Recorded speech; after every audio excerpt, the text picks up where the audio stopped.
ಅಪ್ಪಿತಪ್ಪಿಯೂ ಬೆಂಡೆಕಾಯಿಯನ್ನು ಇವುಗಳೊಂದಿಗೆ ತಿನ್ನಬೇಡಿ. ಕಿಡ್ನಿಯಲ್ಲಿ ಕಲ್ಲು ಆಗುತ್ತೆ, ಹುಷಾರ್. ಆರೋಗ್ಯವೇ ಅತ್ಯಂತ ದೊಡ್ಡ ಭಾಗ್ಯ ಎಂದು ಹಿರಿಯರು ಹೇಳುತ್ತಾರೆ.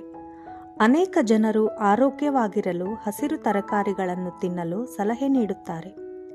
ತರಕಾರಿಗಳು ಅನೇಕ ಪೋಷಕಾಂಶಗಳನ್ನು ಒಳಗೊಂಡಿರುತ್ತವೆ. ಬೆಂಡೆಕಾಯಿ ಅಂತಹವುಗಳಲ್ಲಿ ಒಂದಾಗಿದೆ.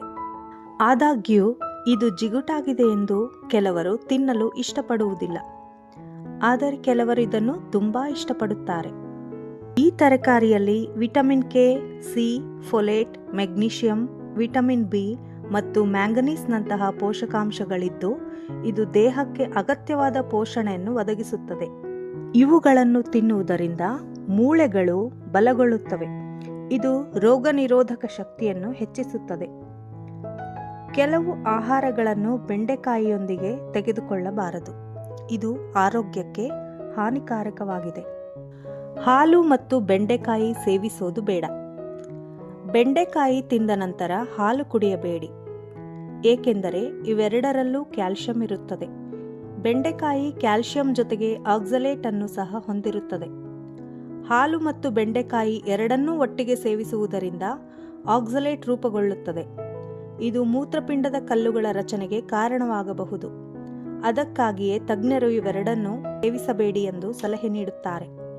ಅವುಗಳನ್ನು ಪ್ರತ್ಯೇಕವಾಗಿ ತೆಗೆದುಕೊಳ್ಳುವುದರಿಂದ ದೇಹಕ್ಕೆ ಅನೇಕ ಪ್ರಯೋಜನಗಳು ದೊರೆಯುತ್ತವೆ. ಹಾಗಲಕಾಯಿ ಮತ್ತು ಬೆಂಡೆಕಾಯಿ ಸೇವಿಸಿದರೆ ಏನಾಗುತ್ತದೆ? ಹಾಗಲಕಾಯಿ ಮತ್ತು ಬೆಂಡೆಕಾಯಿ ಸಾಮಾನ್ಯವಾಗಿ ಎರಡು ಪೌಷ್ಟಿಕ ತರಕಾರಿಗಳಾಗಿವೆ. ಆದರೆ ಈ ಎರಡನ್ನು ಒಟ್ಟಿಗೆ ತಿನ್ನಬಾರದು. ಈ ಕಾಂಬಿನೇಷನ್ ಹೊಟ್ಟೆಯಲ್ಲಿ ಕಿರಿಕಿರಿ ಉಂಟು ಮಾಡಬಹುದು. ಜೀರ್ಣಕ್ರಿಯೆ ದುರ್ಬಲವಾಗಿರುವ ಜನರು ಈ ಎರಡನ್ನೂ ತಿಂದರೆ ಅನೇಕ ಸಮಸ್ಯೆಗಳನ್ನು ಎದುರಿಸಬೇಕಾಗುತ್ತದೆ. ಸಾಮಾನ್ಯವಾಗಿ ಹಾಗಲಕಾಯಿ ಬಿಸಿ ಸ್ವಭಾವ, ಬೆಂಡೆಕಾಯಿಯ ತಂಪಾದ ಸ್ವಭಾವ ಹೊಂದಿರುತ್ತದೆ. ಇದು ಹೊಟ್ಟೆಯ ಸಮತೋಲನವನ್ನು ಹಾಳು ಮಾಡುತ್ತದೆ. ಇದರಿಂದ ಮಲಬದ್ಧತೆ, ಅಜೀರ್ಣ, ಅನಿಲ, ಅತಿಸಾರ ಮತ್ತು ಹೊಟ್ಟೆ ನೋವಿನಂತಹ ಜೀರ್ಣಕಾರಿ ಸಮಸ್ಯೆಗಳಿಗೆ ಕಾರಣವಾಗಬಹುದು. ಬೆಂಡೆಕಾಯಿ ಊಟದ ಬಳಿಕ ಟೀ, ಕಾಫಿ ಸೇವನೆ ಸರಿಯೇ? ಅನೇಕ ಜನರು ಟಿಫಿನ್ ಅಥವಾ ಊಟದ ನಂತರ ಚಹಾ ಕುಡಿಯುತ್ತಾರೆ. ಅಂತಹ ಸಮಯದಲ್ಲಿ ನೀವು ಬೆಂಡೆಕಾಯಿ ತಿಂದಿದ್ದರೆ ಚಹಾ ಕುಡಿಯಲು ಆತುರ ಪಡಬೇಡಿ. ಇವೆರಡರ ಕಾಂಬಿನೇಷನ್ ಆರೋಗ್ಯಕ್ಕೆ ಅಷ್ಟು ಒಳ್ಳೆಯದಲ್ಲ. ಚಹಾ ಟ್ಯಾನಿನ್ ಭರಿತ ಆಹಾರವಾಗಿದೆ. ಬೆಂಡೆಕಾಯಿ ತಿಂದ ನಂತರ ಚಹಾ ಕುಡಿಯುವುದರಿಂದ ಪೋಷಕಾಂಶಗಳ ಹೀರಿಕೊಳ್ಳುವಿಕೆಗೆ ಅಡ್ಡಿಯಾಗಬಹುದು. ಇದರಿಂದಾಗಿ ದೇಹಕ್ಕೆ ಅಗತ್ಯವಾಗಿರುವ ಪೋಷಕಾಂಶಗಳು ಸಿಗುವುದಿಲ್ಲ. ಮೂಲಂಗಿ ಮತ್ತು ಬೆಂಡೆಕಾಯಿ. ಯಾವುದೇ ರೂಪದಲ್ಲಿ ಮೂಲಂಗಿಯನ್ನು ಬೆಂಡೆಕಾಯಿಯೊಂದಿಗೆ ತಿನ್ನಬಾರದು. ಗ್ಯಾಸ್ಟ್ರಿಕ್ ಸಮಸ್ಯೆಯಿಂದ ಬಳಲುತ್ತಿರುವ ಜನರು ವಿಶೇಷವಾಗಿ ಇದನ್ನು ತಪ್ಪಿಸಬೇಕು. ಇವೆರಡನ್ನೂ ತಿನ್ನುವುದರಿಂದ ಹೊಟ್ಟೆಯಲ್ಲಿ ಆಮ್ಲೀಯತೆ ಉಂಟಾಗುತ್ತದೆ.